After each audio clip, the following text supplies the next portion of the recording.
할렐루야. 이 시간 예배의 자리에 앉은 여러분들을 축복합니다. 하나님께서 주신 이 하루, 오늘도 하나님 중심으로 또 하나님 말씀에 순종하는 삶을 살아 하나님을 기쁘게 해드리는 저와 여러분들이 되시기를 소망합니다. 기도하겠습니다.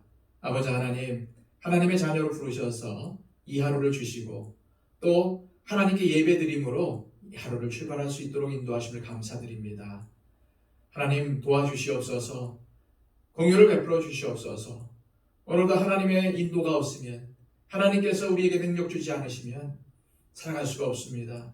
하나님 또한 세상은 너무도 악하고 마귀는 우리를 넘어뜨리려고 우는 사자와 같이 덤벼들고 있습니다.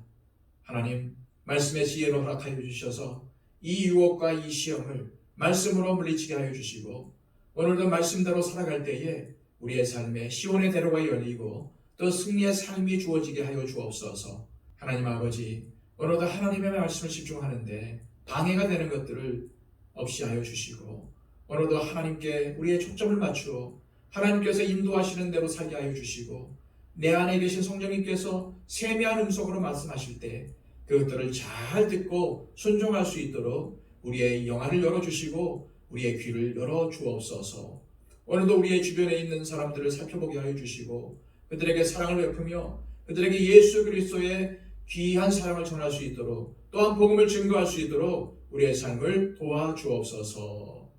예수 그리스도의 이름으로 기도하옵나이다. 아멘.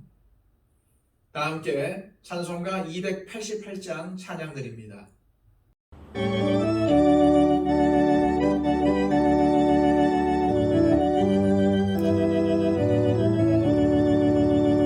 예수를 나의 구주 삼고 성령과 피로써 거듭나니 이 세상에선 내 영혼이 하늘의 영광 누리도다.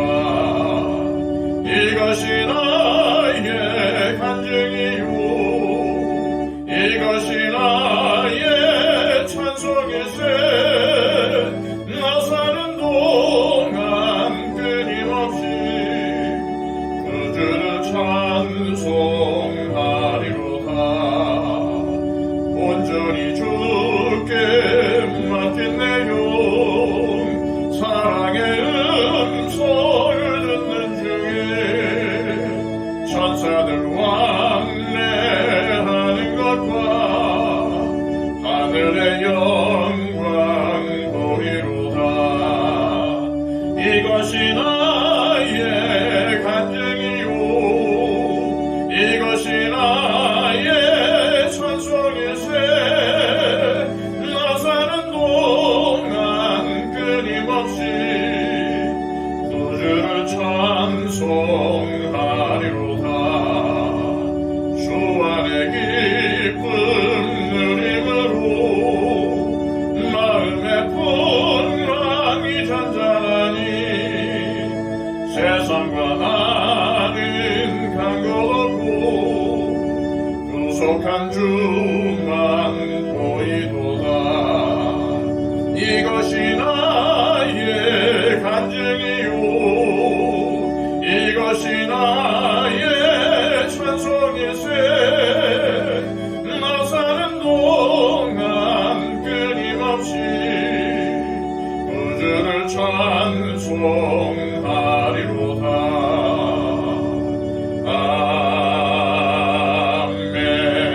아멘. 이 시간 우리에게 주시는 하나님의 말씀은 구약성경 사사기 2장 1절에서 10절까지의 말씀입니다. 구약성경 362쪽입니다. 여호와의 사자가 길갈에서부터 복임으로 올라와 말하되 내가 너희를 애굽에서 올라오게 하여 내가 너희의 조상들에게 맹세한 땅으로 들어가게 하였으며 또 내가 이르기를 내가 너희와 함께 한 언약을 영원히 어기지 아니하리니 너희는 이 땅의 주민과 언약을 맺지 말며 그들의 제단들을 헐라하였거늘 너희가 내 목소리를 듣지 아니하였으니 어찌하여 그리하였느냐. 그러므로 내가 또 말하기를 내가 그들을 너희 앞에서 쫓아내지 아니하리니 그들이 너희 옆구리에 가시가 될 것이며 그들의 신들이 너희에게 올무가 되리라 하였노라. 여호와의 사자가 이스라엘 모든 자손에게 이 말씀을 이르매 백성이 소리를 높여 운지라. 그러므로 그것을 이름하여 보김이라 하고 그들이 거기서 여호와께 제사를 드렸더라.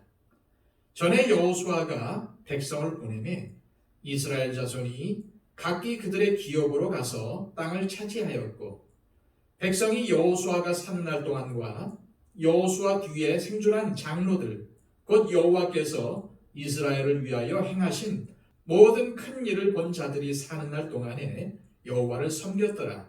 여호와의 종 눈의 아들 여호수아가 110세의 죽음에 무리가 그의 기업의 경내 에브라임 산지 가스산 북쪽 딥낫 헤레스에 장사하였고 그 세대의 사람도 다 그 조상들에게로 돌아갔고 그 후에 일어난 다른 세대는 여호와를 알지 못하며 여호와께서 이스라엘을 위하여 행하신 일도 알지 못하였더라.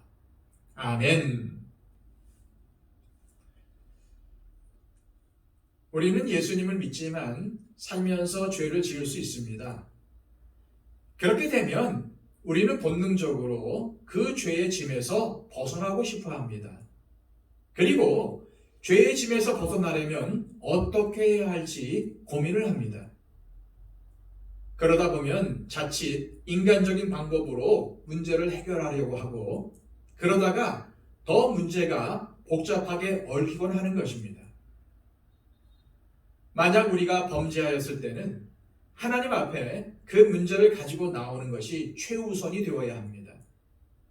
우리의 인생의 문제를 내 생각과 방법대로 풀어나가는 것이 아니라 하나님의 말씀에 비추어서 해결해야 합니다.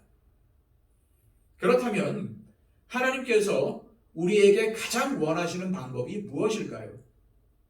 그것은 내 생각과 판단을 내려놓고 일단 하나님께 나와서 회개하고 하나님께서 원하시는 바른 삶을 회복하는 것입니다. 그러면 하나님께서 이 모든 것들을 용서해 주십니다. 그래서 우리는 하나님의 은혜 속에서 행복한 삶을 회복할 수 있게 되는 것이죠. 하나님의 도우심으로 출애굽하여 이제 가나안 땅에서 정착해서 살기 시작한 이스라엘 백성들의 문제는 하나님의 뜻을 자꾸만 어기고 자신들의 생각과 능력에 의지해서 살려고 했던 그릇된 욕망에서 비롯된 것들이었습니다. 하나님은 이스라엘 민족에게 가나안 땅을 선물로 주셨습니다. 분명 이스라엘 백성들이 젖과 꿀이 흐르는 땅을 차지하게 된 것은 전적으로 하나님의 은혜 때문이었습니다. 동시에 하나님은 가나안 땅에서 이스라엘 백성들이 마땅히 행해야 할 삶의 원칙들에 대해서 말씀하셨습니다. 그것은 그 땅의 주민인 가나안 족속들과 언약을 맺지 말라는 것과 그들의 제단을 헐라는 것이었습니다. 1절과 2절 말씀입니다. 여호와의 사자가 길갈에서부터 복임으로 올라와 말하되 내가 너희를 애굽에서 올라오게 하여 내가 너희의 조상들에게 맹세한 땅으로 들어가게 하였으며 또 내가 이르기를 내가 너희와 함께 한 언약을 영원히 어기지 아니하리니 너희는 이 땅의 주민과 언약을 맺지 말며 그들의 제단들을 헐라하였거늘 너희가 내 목소리를 듣지 아니하였으니 어찌하여 그리하였느냐. 이처럼 이스라엘 백성들은 하나님의 명령을 지키지 않았습니다. 그들은 자신들이 차지한 땅에 남아 있었던 가나안 족속들을 온전히 쫓아내지 않았습니다. 게다가 가나안 족속들을 노예로 삼아서 이를 부려먹으며 편안하게 살고자 했습니다. 그래서 하나님은 이 문제에 대해서 하나님의 사자를 보내셔서 이스라엘 백성들의 죄를 강하게 책망하셨던 것입니다. 흥미롭게도 오늘 말씀에는 하나님의 사자가 길갈에서부터 복임으로 올라와 말했다고 합니다. 길갈이 어떤 곳입니까? 여호수아서에 보면은 이스라엘 백성들이 요단강을 건넌 후 요단에서 가져온 12개의 돌을 세운 곳이고 출애굽 2세대에게 할례를 행한 곳이었습니다. 다시 말해서 본격적인 가나안 땅 정복을 앞두고 그들이 진정 하나님의 언약 백성임을 되새겼던 장소가 바로 이 길갈이었습니다. 따라서 지금 하나님의 사자가 길갈에서부터 올라와서 말했다는 것은 현재 가나안 땅에 정착한 이스라엘 백성들이 과연 누구인지를 다시 한번 깨우치기 위한 것이었습니다. 이를 위해서 하나님의 사자는 다음과 같은 하나님의 뜻을 전했습니다. 먼저 하나님이 얼마나 이스라엘에게 은혜를 풍성히 부어주셨는지를 전했습니다. 즉 하나님은 이스라엘 백성들에게 약속하신 것을 끝까지 지키셨습니다. 그래서 지금 그들이 가나안 땅을 정복하고 그 땅에 정착하게 된 것이었죠. 하나님께서는 끝까지 약속을 파기하지 않으시고 이스라엘에게 은혜를 더하셨습니다. 또한 하나님은 이스라엘에게 은혜를 더하여 주신 동시에 그들이 반드시 해야 할 것을 알려주셨습니다. 그것은 가나안 땅에 사는 주민과 언약을 맺지 말고 그들이 섬겼던 제단을 헐어버려야 한다는 것이었습니다. 하나님께서 이 같은 명령을 내리신 이유는 이스라엘 백성이 하나님을 떠나서 우상을 섬기고 이것 때문에 타락과 멸망의 길을 갈 것을 걱정하셨기 때문이었습니다. 그런 이유로 하나님은 너희가 내 목소리를 듣지 아니하였으니 어찌하여 그리하였느냐라고 책망하신 것입니다. 하나님은 이런 불순종의 결과로 그들이 완전히 섬멸하지 못한 이방 민족들이 그들을 괴롭히는 가시가 될 것이라고 경고합니다. 또한 그들이 남겨놓은 우상을 섬기는 제단이, 다시 말해서 우상이 그들의 올무가 될 것이라고 경고합니다. 그러자 이스라엘이 어떠한 반응을 보입니까? 4절과 5절입니다. 여호와의 사자가 이스라엘 모든 자손에게 이 말씀을 이르매 백성이 소리를 높여 운지라. 그러므로 그것을 이름하여 복임이라 하고 그들이 거기서 여호와께 제사를 드렸더라. 이처럼 하나님의 책망을 들은 이스라엘은 회개했습니다. 그래서 자신들이 회개한 땅의 이름을 우는 자들이라는 뜻을 가진 복임이라고 지었던 것이고 당연히 하나님은 그들의 잘못을 용서해 주셨습니다. 사랑하는 여러분, 하나님이 원하시는 것은 하나님을 믿으면서 동시에 인간적인 진리나 유익을 추구하고자 하는 이중적인 삶의 태도가 아닙니다. 물론 그러면서도 우리는 얼마든지 하나님께 예배드릴 수 있고 세상에서 살아갈 수 있습니다.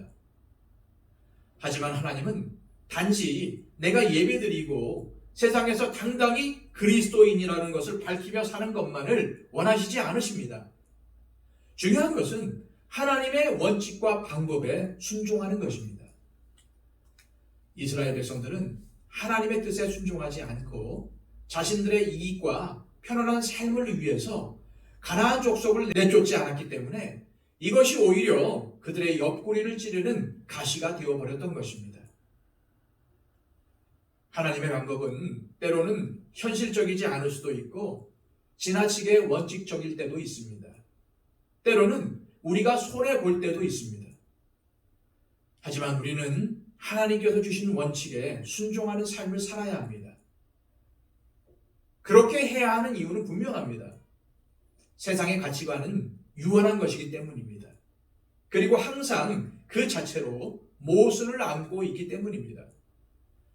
반면에 하나님의 말씀은 영원하며 그분의 말씀에는 결코 모순됨이 없습니다.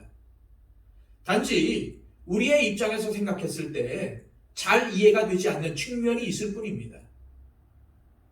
무엇보다도 하나님의 원칙은 우리를 불행하게 만들기 위한 것이 아니라 우리를 복주시고 구원의 길로 인도하시기 위한 것입니다. 따라서 하나님의 원칙은 결코 우리를 해롭게 하는 것이 아닙니다. 우리를 위한 것입니다. 우리를 가장 좋은 길로 인도하시기 위한 사랑의 원칙인 것입니다. 이 시간 기도하실 때 주님, 우리가 내 생각과 방법으로 인생의 문제를 해결하지 않게 막아주시고 먼저 하나님의 원칙과 방법에 순종할 수 있게 하옵소서라고 기도하시길 바랍니다. 또한 아직 해결되지 않은 죄의 문제가 있다면 죄악을 하나님께 진정으로 회개하고 하나님의 자비와 용서를 구하시길 바랍니다. 우리가 진심으로 회개한다면 하나님은 우리를 용서하시고 다시 구원의 길로 인도해 주실 것입니다. 그리고 우리의 주변을 돌아보면서 우리의 도움이 필요한 분들을 위해서 중보해 주시고 그들의 약함과 그들의 질병과 그들의 소망과 그들의 기도 제목과 그들의 어려움을 기억하면서 중보해 주시기를 바랍니다. 또한 한국교회의 회복을 위해서 기도해 주시고 우리 더처치가 이름처럼 예수 그리스도를 닮아가며 초대교회를 닮아가는 교회가 되게 해달라고 중보해 주시기를 바랍니다. 온 세상을 다니면서 복음을 전파하는 선교사님들을 기억하면서 기도해 주시기를 바랍니다. 다 함께 기도하겠습니다.